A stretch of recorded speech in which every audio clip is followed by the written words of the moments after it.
Namaste friends, this is Jewel Buzz Live.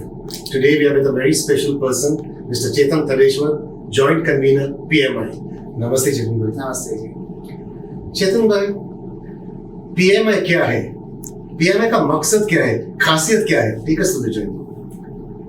PMI मैं 2011 से कर रहा हूँ, जब से ये चालू हुआ है एज एग्जीबिटर। मैंने इसके अंदर पार्ट लिया था और आज मैं इसका जॉइंट कन्वीनर रहा हूँ।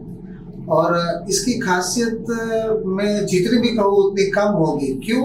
मैंने सैकड़ों एग्जीबिशंस किए हैं, सारे लोग एग्जीबिशंस करते हैं, बड़े बड़े एग्जीबिशंस होते हैं, बट एक लिमिटेड पार्टिसिपेंट के साथ से 40 to 45 exhibitors and premium retailers जो यहाँ पर आते हैं, सबको पूरा वक्त मिलता है इंटरेक्ट करने के लिए एक दूसरों से।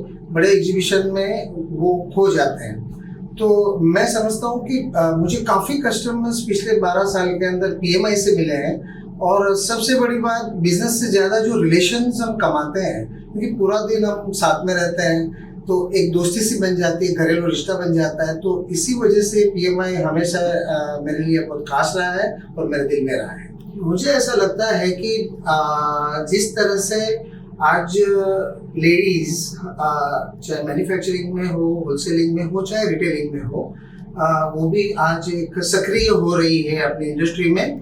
और जब ये बड़े एग्जीबिशंस में आते हैं तो उनके लिए वाकई में बहुत मुश्किल होता है कि स्टॉल टू स्टॉल या हॉल टू हॉल हर जगह पे जाके अच्छी चीज़ों को देखना या इतने लोगों से बात करना।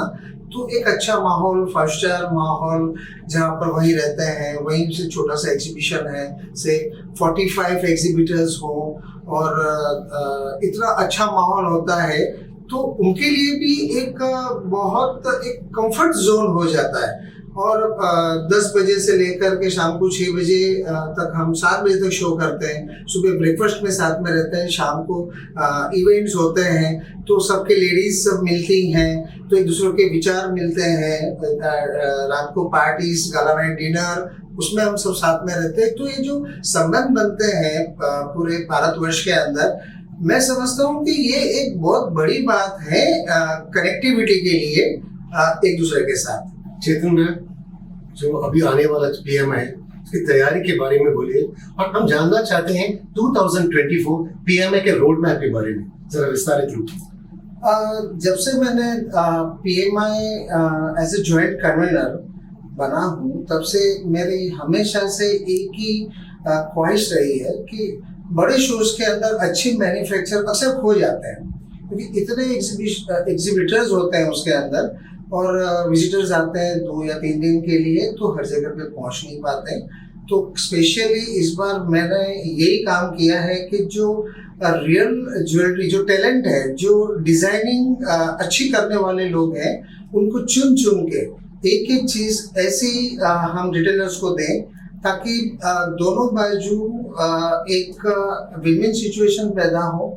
अच्छे मैन्युफैक्चरर जो बड़े एग्जीबिशन में रिटेलर्स को नहीं पा सकते हैं, वो PMI में पा सकें। तो उसी तरीके से मैंने सबसे पहले तो ये खोज की है कि अच्छे मैन्युफैक्चरर इंडिया से कौन है और अच्छे रिटेलर्स जिनको ये सारी चीज़ों की खोज है। तो ये दोनों को आइडेंटिफाई करते हुए हमें इस शो का हमने गठन किया है एक तरीके से। और मैं समझता हूँ कि ये एक अपने आप में एक उसकी USP रहेगी, क्योंकि नए अच्छे मैन्युफैक्चरर को एक्सप्लोर करना वो भी एक कठिन काम था। और हमने जिस तरीके से इस बार के जो हमारे गुड़गांव के शो के अंदर हमने जो PMI एग्जीबिटर्स हमने जो लिए हैं, वो वाकई कमाल के हैं। एक शोरूम के अंदर जितनी भी चीज़ें रिक्वायर्ड होती है, वो सारी चीज़ें हमने ऐसे ही मैन्युफैक्चरर सारे ढूंढे हैं।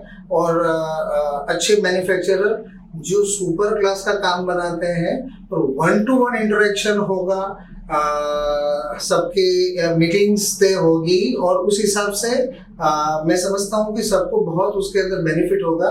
और सबसे बड़ी बात कि PMI के एग्जीबिटर इसके अंदर वेटिंग लिस्ट चल रहा है, तो ये बहुत अच्छी बात है, ऐसे मैं समझता हूँ। चेतन भाई, जो मैंने पूछा था PMI का रोड मैप फॉर 2024, थोड़ा विस्तार। जी, PMI का रोड मैप अगर मैं कहूँ तो मोटो यही है इस साल। इसके आगे 24 में जैसे हम अभी गुड़गांव का शो कर रहे हैं, उसके बाद हम एक गोवा का शो प्लान किया है हमने जून में, और उसके बाद साउथ में आइदर कोचीन और चेन्नई। ये 3 शो एटलीस्ट हम 2024 में करेंगे, ताकि हम मोटा मोटी काफ़ी चीज़ें कवर कर सके as a retailers. Thank you, धन्यवाद। From Jewel Bus to you, the PMI team and GAC, the very best. Thank you. धन्यवाद। Thank you so much.